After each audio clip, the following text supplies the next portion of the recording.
Hey y'all, it's Joyelle, day 3 of the DNC, and I am still here and happy in Chicago.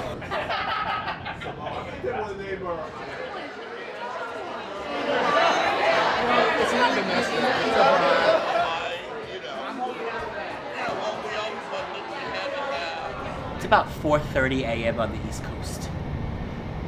And you know, for me, that really means that we just don't fully know what the weather's gonna look like, but we know that the sun's about to come up, that there's about to be some light, and what we make of the day moving forward is about what we do now, about how we get ourselves prepared, and if we can roll back over a little bit more and prepare for the day, that'll be good. But whatever it is, we're about to have to face down what's in front of us and take the day on.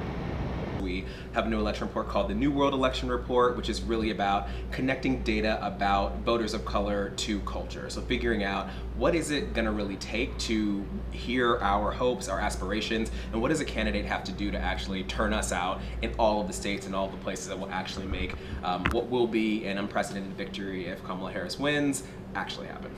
What we saw in our research was actually a lot of ideas that people have about this politics of joy, this politics of coming together beyond division. And one of our big questions was that all sounds nice when Barack Obama is saying it and when Michelle is up there giving us South Side sister friend, but is it actually moving people?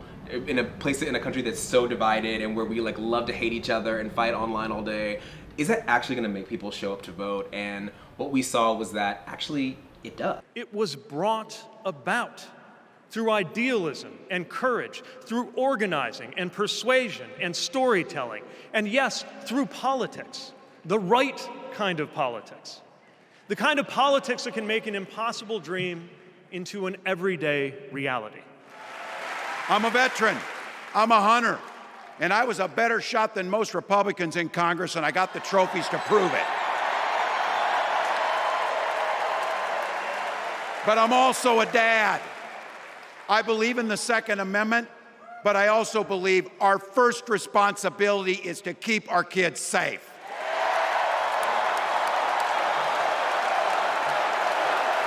It's the fourth quarter. We're down a field goal, but we're on offense and we've got the ball. We're driving down the field. That's how we're gonna fight. And as the next president of the United States always says, when we fight, when we fight, when we fight, thank you. God bless.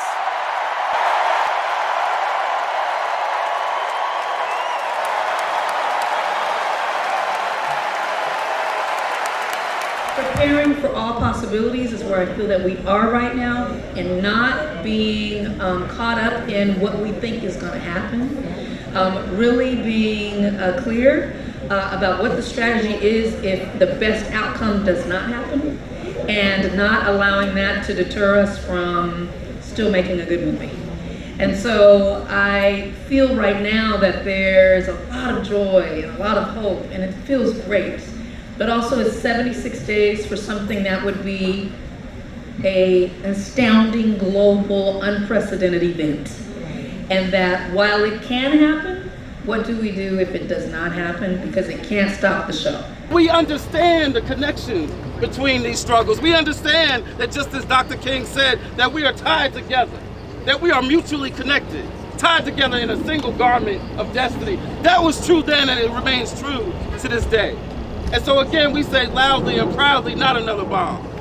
And we are calling on the White House to do an embargo, to not send another weapon, to not send another bomb, to not let us see any more images of dead children and mothers, and yes, fathers too. And so that is our call. And so I've talked about what black voters have feel towards this issue, but I have to be honest, black voters are also particularly excited in this moment because there's a potential to make some history. Well, power is the ability to change the rules. Sometimes it's the written rules of policy, and other times it's the unwritten rules of culture.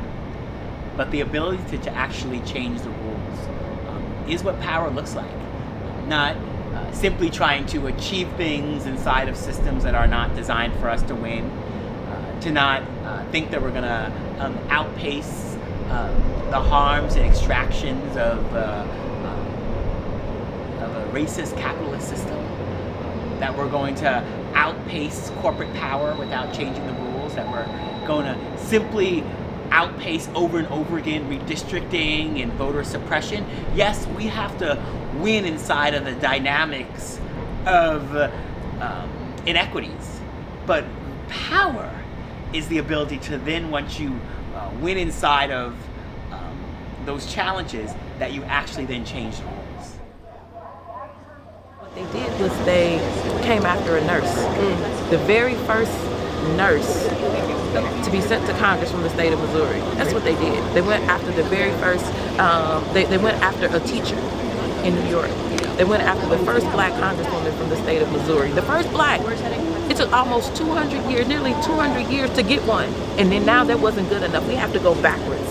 It was Jamal and I this time. But who is it going to be in 2 years? Yo, what's going on, everybody? Day 3, Democratic National Convention. Damon Turner here, live in Chicago, Illinois. Such a beautiful city. And I see that they're celebrating the 40-year anniversary of house music. That's kind of vibey. Like, the DNC is not, of course, a stage for the streets to come and speak their truth and ask people critical questions around what the fuck they need to be doing, right? It's not a space for that. It's a space to galvanize the community, to galvanize the Democratic base, to get excited, to get out in these streets over the next, 7 weeks, right? But I believe that it's really important to push back on a lot of these folks that are out here talking about not voting. For whatever the reason is, not voting as a solidarity tool for Palestine, not voting because it doesn't matter anyway, or whatever the shit is, man. I think it's extremely dangerous in this moment. As somebody that's not telling you who to vote for or how to vote, it's extremely dangerous in this moment to withhold your vote because Donald Trump does not care if you vote for him. He just needs you to stay your ass at home.